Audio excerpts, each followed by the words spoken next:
1절부터 5절까지의 말씀, 우리 다 찾으셨으면 하나님을 경외하는 마음으로 자리에서 일어나셔서 이 말씀 우리 한 목소리로 함께 봉독하겠습니다. 시작.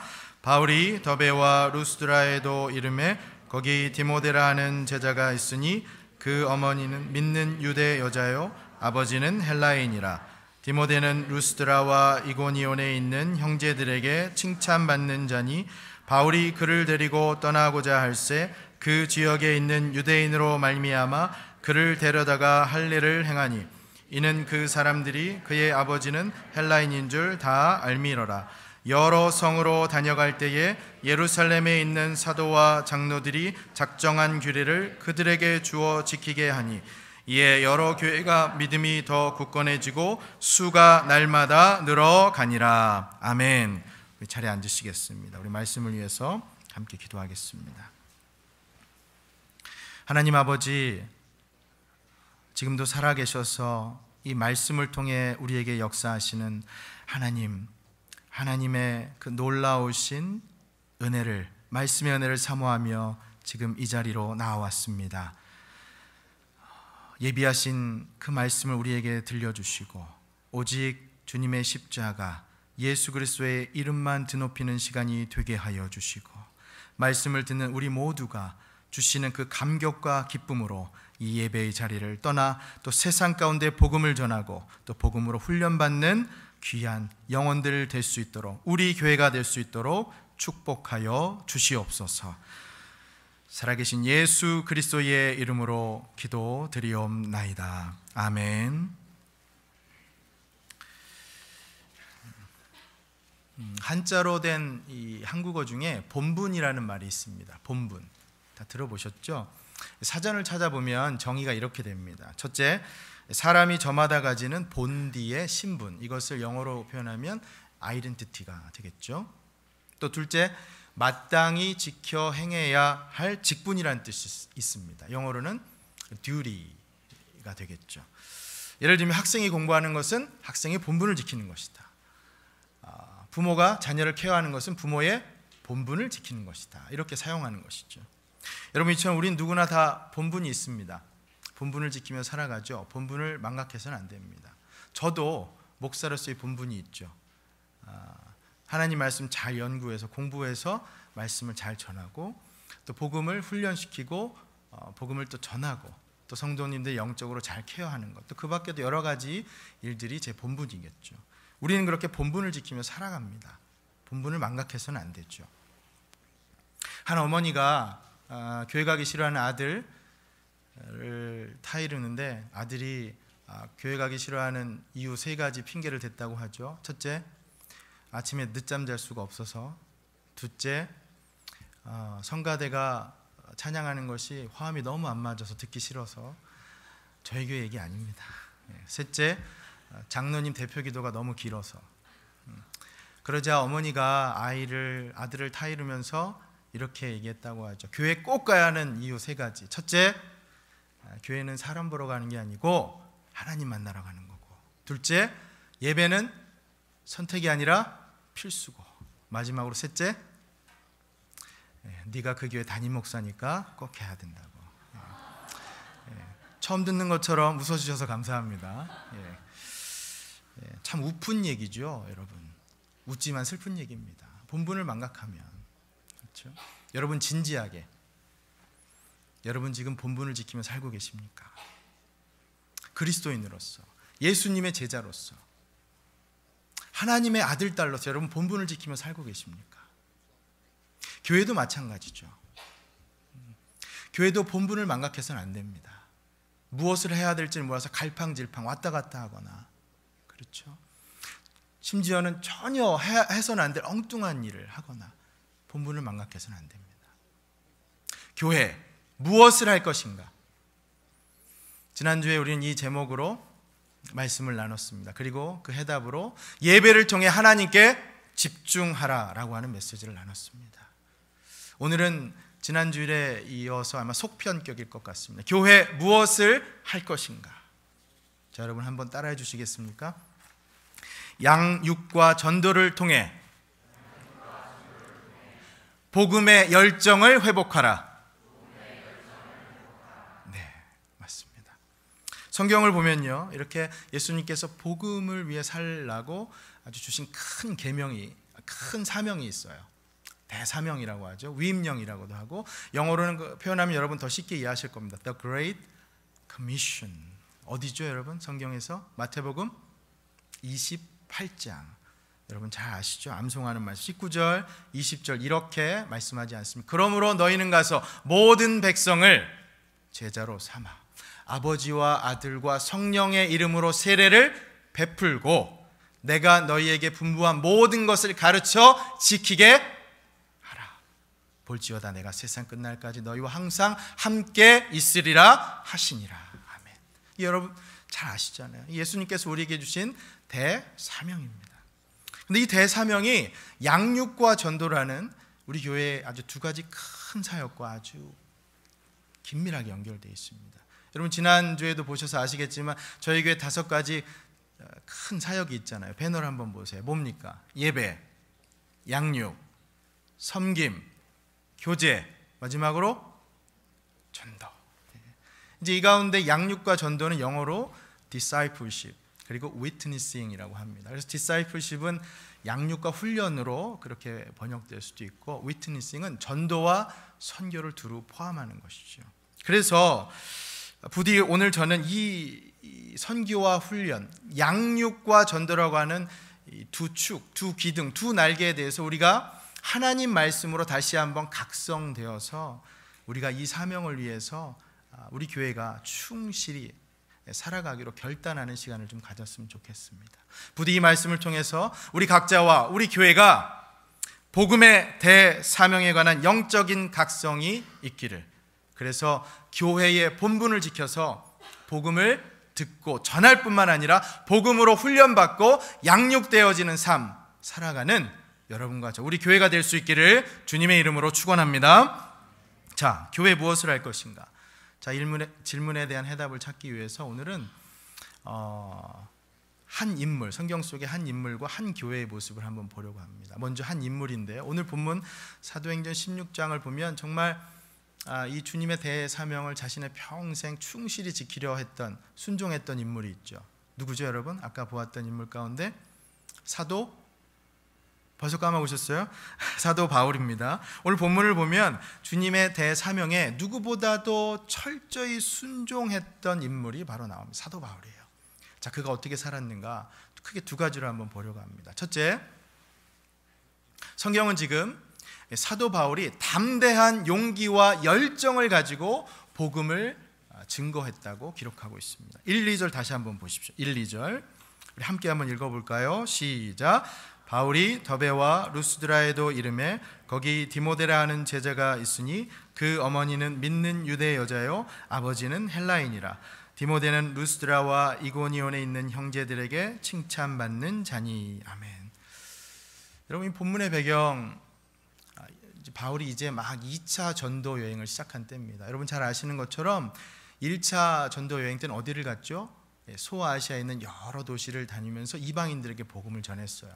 더베, 루스드라, 이고니온, 비시디 안디옥 같은 그런 이제 도시들을 다니면서 복음을 전했거든요. 그런데 이 특별히 루스드라라는 곳에서 아주 바울이 참혹한 경험을 합니다. 이방인들에게 복음을 전하는데 예수를 믿지 않는 유대인들이 쫓아와서는 돌 팔매질을 하고, 그래서 심지어 절벽 밑에 떨어져서 거의 죽음 직전까지 갑니다. 그런 경험을 해요.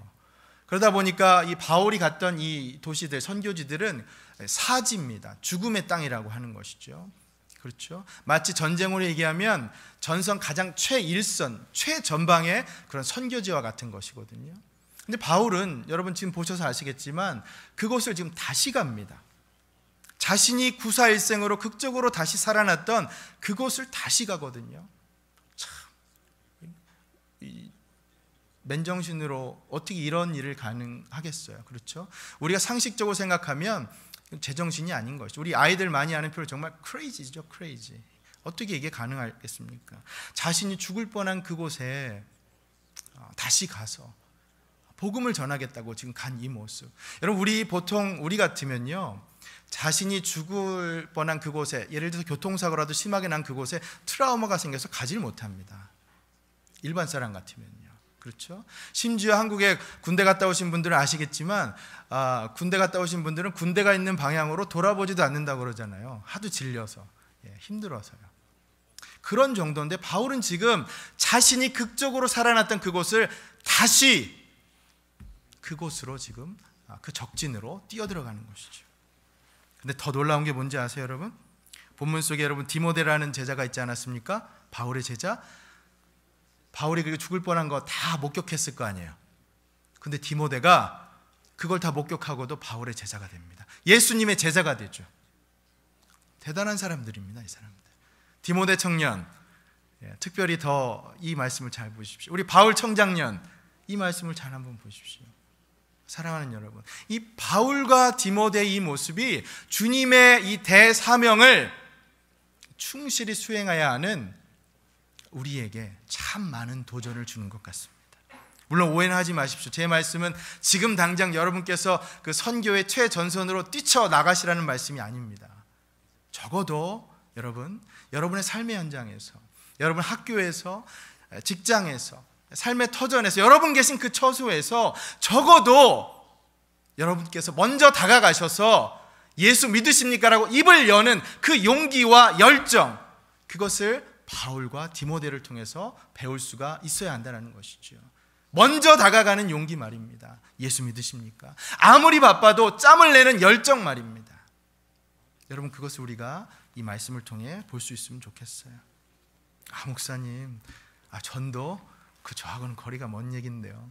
저 아는 것도 없고 성경 지식도 없어서 먼저 가서 뭐 얘기해야 될지도 몰라요. 한 발짝 물러나시는 분들 참 많으시죠. 그런가 하면 지금 마음속으로도 혹시 저 목사님 얘기하는 거 나하고는 전혀 별로 상관없는 얘긴데 라고 생각하시는 분 계실 수도 있어요. 사랑하는 여러분, 부디 제발 그렇게 생각하지 마십시오. 저는요, 오늘 성령께서 여러분의 그 마음 바꿔주시기를 간절히 기도합니다. 부디 성령께서 여러분 마음 가운데 용기와 열정 주시기를 주님의 이름으로 축복합니다. 여러분 꼭 기억하십시오. 전도라고 하는 거, 복음 전한다고 하는 게 재정이 넉넉해서, 인력 자원이 충분해서 그래서 가능한 게 아닙니다. 오늘 바울, 디모데를 보면 무엇이 그들이 갖고 있었던 겁니까? 복음을 전하겠다고 하는 용기, 열정. 그것이 바로 주님의 대사명을 수행하기 위해서 필요한 요소입니다. 여러분, 용기와 열정이 중요한 겁니다. 여러분 마음 가운데 그것이 있다면 복음 전하실 수가 있습니다. 용기와 열정.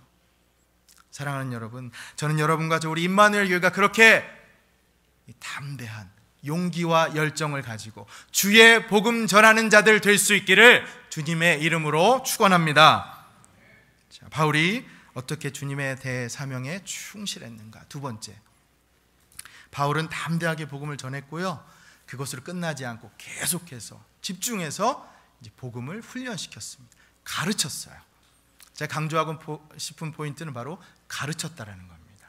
가르쳤다는 거. 우리 3, 4절을 이번에 한번 같이 봉독하지요. 3, 4절 시작. 바울이 그를 데리고 떠나고자 할새 그 지역에 있는 유대인으로 말미암아 그를 데려다가 할례를 행하니 이는 그 사람들이 그의 아버지는 헬라인인 줄 다 알미러라. 여러 성으로 다녀갈 때에 예루살렘에 있는 사도와 장로들이 작정한 규례를 그들에게 주어 지키게 하니. 아멘. 여기 여러분 4절의 말씀 굉장히 흥미로운 사실 하나를 우리가 발견합니다. 여러분 여기 보면 바울이요, 주님의 대사명에 기록된 그대로 내가 너에게 분부한 모든 것 가르쳐 지키게 하라, 그 말씀 그대로 지금 가르쳐 지키게 한 것을 우리가 발견하거든요. 이 4절 말씀 보면 규례라고 하는 말이 나오죠. 헬라어 원어로 보면 이게 뭐냐면 도그마타라는 말입니다. 예루살렘 교회가 정했던, 그러니까 교회의 교리예요. 원어적으로 보면 교리라는 말과 연결되는 겁니다. 그러니까 이것은 무슨 말이냐면 바울이 지금 그들에게 복음을 전해서 그것으로 끝난 것이 아니라 계속해서 교리를 가르쳤다. 영어로 표현을 하면 doctrine, 도그마, 바로 그거거든요. 이 헬라 원어가. 그것을 계속해서 교육시켰다라고 하는 것이에요. 그러니까 그러니까 규례는 여기서 성경의 핵심 진리, 더 넓게 얘기하면 복음의 진리라고 볼 수가 있는 것이죠. 그것을 바울은 가르쳤던 겁니다. 가끔 보면 성도님들 중에요, 목사님, 어르신들 중에 이런 분들이 많아요. 저는 배운 것도 없고 가진 것도 없고 예수님 그냥 한 번 알고 살아요. 이렇게 겸손하게 말씀하시는 분 계세요.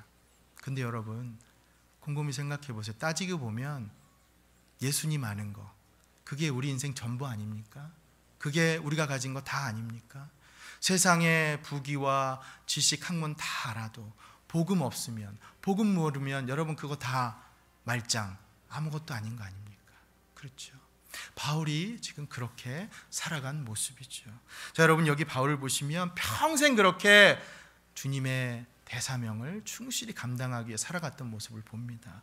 죽음을 무릅쓰고 사지로 가서, 아니 그곳을 다시 가서 복음 전하고, 디모데라고 하는 제자를 발굴해서 제자 훈련시키고, 그리고는 그렇게 성경의 핵심 진리, 복음의 진리를 가르치고, 그 예수님께서 주신 The Great Commission을 그대로 수행하면서 살았던 모습을 우리가 발견하죠. 여러분, 그러면 이렇게 충실하게 살았던 사도 바울, 그가 일군, 그가 낳은 복음의 결실이 무엇일까요? 어떤 결과를 낳았을까요? 자, 오늘 우리가 우리의 모든 시선을 여기에 집중하려고 합니다. 여러분 눈에 힘을 주시고 눈을 밝히시고 성경 5절 말씀을 보십시오. 오늘 우리가 가장 집중하려고 하는 말씀입니다. 5절 말씀, 이에 여러 교회가 믿음이 더 굳건해지고 수가 날마다 늘어가니라. 아멘. 우리 한 목소리로 한 번 더 봉독합니다. 시작. 이에 여러 교회가 믿음이 더 굳건해지고 수가 날마다 늘어가니라. 아멘. 여러분 여기 이 말씀에 우리의 소망이 있습니다. 우리 교회에 희망이 있습니다. 교회의 본분을 지켜나갈 때 예수님께서 주신 그 대사명을 충실히 수행해 나갈 때 그 결과가 무엇입니까? 믿음이 굳건해지고 날마다 그 수가 더해가는 이 결과, 이것이 바로 하나님께서 우리 교회에 부어주시길 원하시는 축복의 청사진, 그 블루 프린트인 줄 저는 믿습니다.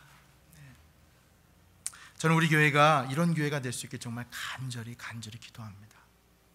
여러분, 양쪽으로만 커지는 것에 혈안이 되어 있는 것이 아니라, 잘 보세요, 질적으로요. 그렇죠? 믿음이 굳건해지고 하나님의 말씀 위에 굳건히 서서 믿음으로 더욱 탄탄해지는, 굳건해지는 이런 교회, 저는 우리 교회가 이런 교회가 되었으면 좋겠습니다.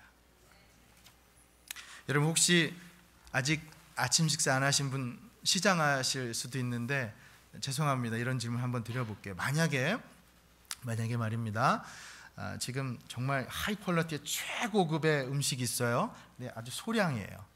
옆에 이렇게 음식이 딱 있는데, 다른 반대편에는 우리 뷔페 식당에 갔을 때처럼 수백 가지, 수천 가지 그냥 평범한 음식이 쫙 나열되어 있어요. 자, 여러분 어느 쪽을 선택하시겠습니까? 어리석은 질문인가요? 예. 죄송합니다. 시장하신 분들에게는 이런 질문 드려서. 저 같으면 둘 다 택하겠습니다. 욕심쟁인가요? 예. 근데 여러분 잘 생각해 보세요. 우리 보통 양과 질을 다 원하잖아요. 그렇죠? 양만 원하고 질만 원하고 따로따로가 아닌 양과 질 모두 우리가 공통적으로 원하잖아요. 여러분 제가 말씀드리고 싶은 포인트가 이거거든요. 여기 이 말씀한 5절의 말씀은요, 양과 질 모두를 말씀하는 겁니다. 여러분 이해가 되세요? 우리가 복음 증거에 최선을 다하고 훈련 양육에 열심을 다하는 교회가 되면은요, 양쪽으로 뿐만 아니라 질적으로도 그렇게 성장하는 건강한 교회가 된다고 말씀하는 겁니다. 둘 다요. 사랑하는 여러분, 이게 바로 제 기도 제목이에요. 우리 임마누엘 교회를 향한 기도 제목입니다. 여러분, 저는 여러분들께서도 제 이 기도 제목을 함께 붙잡고 함께 기도해 주셨으면 좋겠습니다.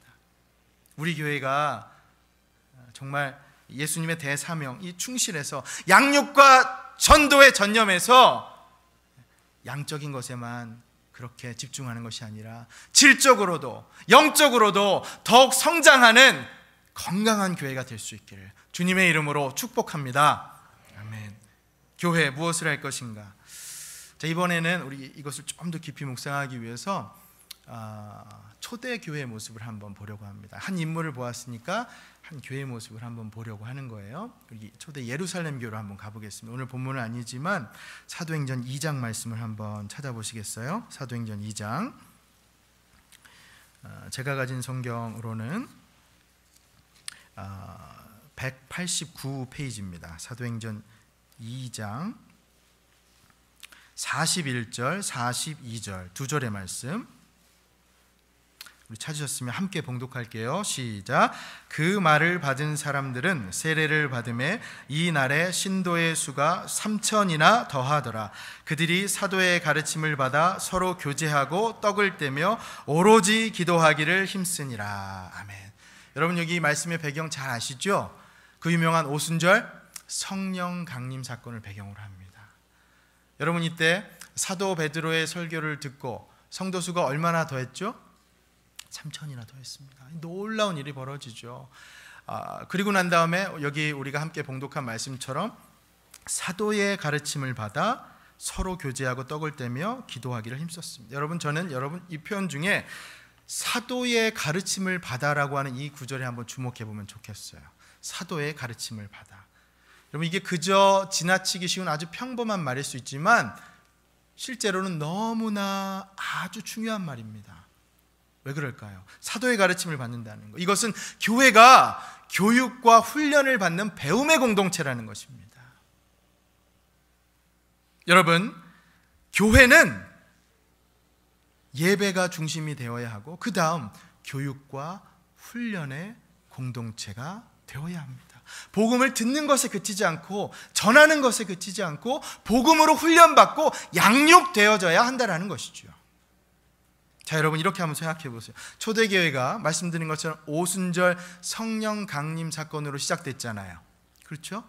자 그러면 그 성도들이 얼마나 성령 충만했겠어요. 성령께서 직접 강림하셔서 지금 시작된 교회니까. 자 그런데 그 성령 충만한 초대교회도 지금 무엇을 한다고 합니까? 사도의 가르침을 받아서 배움의 열심이라고 지금 말씀하고 있어요. 여러분 이것을 주목하셔야 됩니다. 우리는 그냥 성령 충만만 얘기하지 무엇이 성령 충만인지를 제대로 그 의미를 모릅니다. 아무리 성령 충만한 교회 할지라도 하나님의 말씀을 갈급해하면서 사모하면서 배우려고 하는 자세가 없으면 그것은 올바른 교회의 모습이 아니죠. 여러분 혹시나 그러신 분은 없으시겠지만 나는 신앙이 체험신앙이라서 예수님께서 너무나 특별한 체험을 많이 주셔서 성경 말씀 별로 이렇게 공부 안 해도 돼 라고 생각하시는 분 있다면 절대로 never, ever 그렇게 생각하지 마세요. 오늘 여기 성경이 증거하지 않습니까? 심지어 성령께서 충만히 역사하신 초대교회도 말씀을 사모했습니다. 하나님 말씀 갈급했습니다. 성령 충만한 교회가 오히려 더 교육과 훈련에 배움의 열정이 더 많았다라고 하는 것이죠. 여러분 공부를 한자로 또 제가 한자를 여쭤보네요. 유식하게 뭐라고 하는지 아세요? 아까 일부 예배 때는 우리 한 분이 답을 맞히셨는데 공부를 한자로 유식하게 뭐라고 하는지 아세요? 두 자. 학습이라고 합니다. 학습.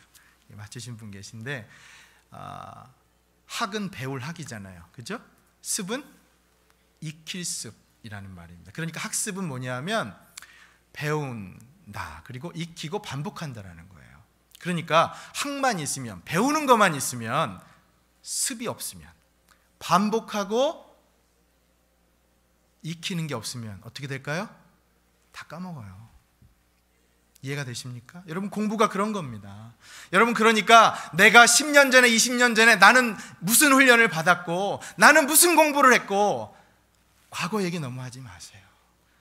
배우고 익히고 반복하지 않으면 아무 의미가 없습니다. 그게 공부입니다. 교회는 교육과 훈련, 이 배움의 공동체가 되어야 하는 것이죠. 여러분 건강한 사람이요 운동만 많이 하는 게 아니라 이 잘 먹고 또 잘 소화시킨다고 하잖아요. 그렇죠? 영적으로 건강한 사람도 똑같은 거거든요. 영적으로 건강하신 분도 영의 양식을 얼마나 사모합니까? 그렇죠? 말씀의 자리에 가서 말씀 하나라도 더 깊이 보려고 하시고 들은 말씀 한 번 더 곱씹고 되들으려고 하시고 그렇게 말씀을 간절히 사모하는, 열심히 사모하는 모습이 있을 때 그 사람이 영적으로 건강한 사람입니다. 그렇죠? 교회도 마찬가지예요. 말씀 배우기에 갈급해하고 정말 말씀을 사모하는 사람들이 많은, 그런 성도들이 많은 교회가 영적으로 건강한 교회죠. 자, 그럼 우리 교회는 어떻습니까? 지금 여러분은 어때요? 우리 교회의 모습은 어떻습니까? 여러분 요즘 혹시나 성경을 읽고 배우는 데 있어서 약간 주저하거나 좀 무력하거나 그렇게 좀 망설여질 때 없으세요? 성경 읽고 배우고 공부하고 듣는 그런 마음, 적극적으로 나서지 못하는 마음. 자, 그렇다면 여러분 긴장하며 들으십시오. 여러분 영적으로 건강하지 않으신 겁니다. 여러분 요즘 건강 너무나 우리 시대의 화두 아닙니까? 건강 너무나 중요하게 생각하시죠? 그런데 말씀을 사모하는 마음이 없다라고 하면 여러분 영적으로 건강하지 않으신 거예요. 병든 겁니다. 사랑하는 여러분, 저는 여러분들께서 건강하셨으면 좋겠습니다. 진심입니다. 저는 여러분들께서 육적으로나 영적으로나 정말 강건하셨으면 좋겠습니다. 제가 날마다 하나님 앞에 나아가서 정말 간절하게 진지하게 그렇게 기도합니다. 여러분 건강하시라고요. 저는 우리 임마누엘 교회가 건강한 교회가 되기를 바랍니다. 무엇보다 말씀의 가르침을 사모하는 교회, 배우는 교회, 그리고 복음을 듣고 전할 뿐만 아니라 이제 복음으로 훈련하고 양육하는 교회가 되기를 주님의 이름으로 축원합니다. 여러분 제가 이렇게 기도하는데 여러분 저와 함께 교회를 위해서 이렇게 기도해 주시겠어요? 기도해 주시겠어요? 어떤 목사님처럼 저도 아멘 할 때까지 계속 물어보겠습니다. 기도해 주시겠어요? 네, 감사합니다. 교회를 위해서 건강한 교회가 될 수 있도록 함께 기도하시죠. 부디 우리 임마누엘 교회가 성령 충만한 가운데 겸손히 말씀을 사모하면서 더 성숙해져서 그렇게 복음을 전하고 건강한 교회 될 수 있기를 주님의 이름으로 축복합니다. 자, 말씀 정리하겠습니다. 교회 무엇을 할 것인가? 오늘 우리가 사도 바울의 행적과 초대교회의 모습을 보면서 무엇을 해야 할지 그 교훈을 얻었죠. 마태복음 28장 주님의 대사명을 어떻게 충실히 감당하는가를 우리가 보았습니다. 말씀 정리하면서요, 제가 마지막으로 이 예화를 함께 나눴으면 좋겠습니다. 미국에서 토크쇼, 그러니까 이 토크쇼를 잘하는 토크쇼 여왕이라고 불리는 흑인 여성이 있었죠. 누구죠, 여러분?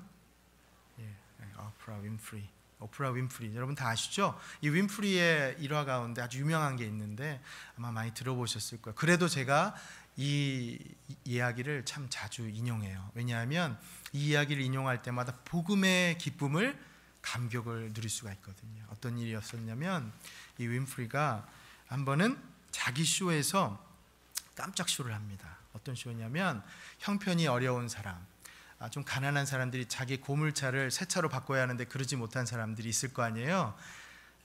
전국에 이제 수많은 사람들에게 그 사연을 써서 보내라고 합니다. 새 차로 바꿔주겠다고. 그래서 276명, 미 전역에서 276명이 사연을 보낸 사람들이 선택됐어요.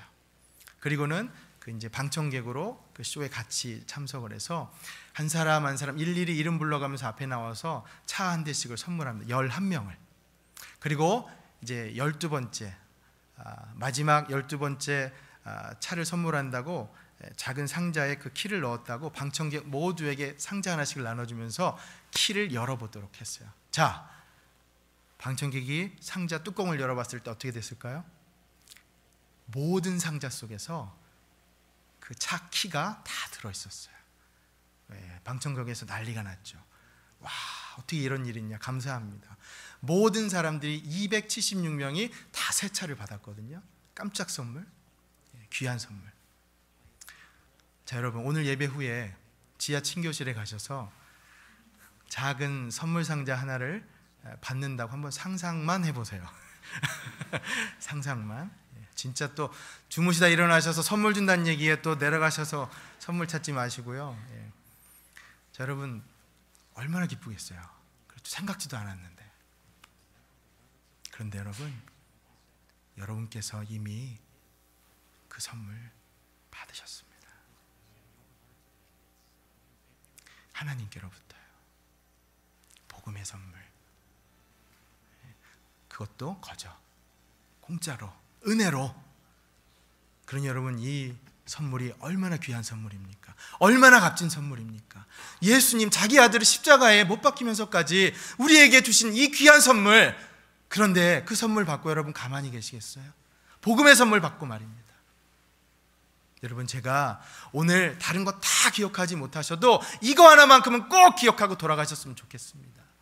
여러분, 전도와 양육, 예수님의 대사명에 충실히 수행하는 것, 우리가 무엇부터 가장 먼저 시작해야 할까요? 그것은 바로 복음에 대한 우리의 열정으로부터 시작해야 됩니다. 열정. 여러분, 그저 가만히 앉아서 너 뭐 하나 지켜보고 그런 자세가 아니라요, 내가 먼저 나서서 열정을 갖고 복음을 전하고 훈련받겠다고 하는 그 자세가 지금 우리에게 필요합니다. 여러분, 내 안에 그 작은 불꽃이라도 존재한다면 성령께서 분명 움직이셔서 성령께서 강력하게 역사해 주실 줄 저는 믿습니다.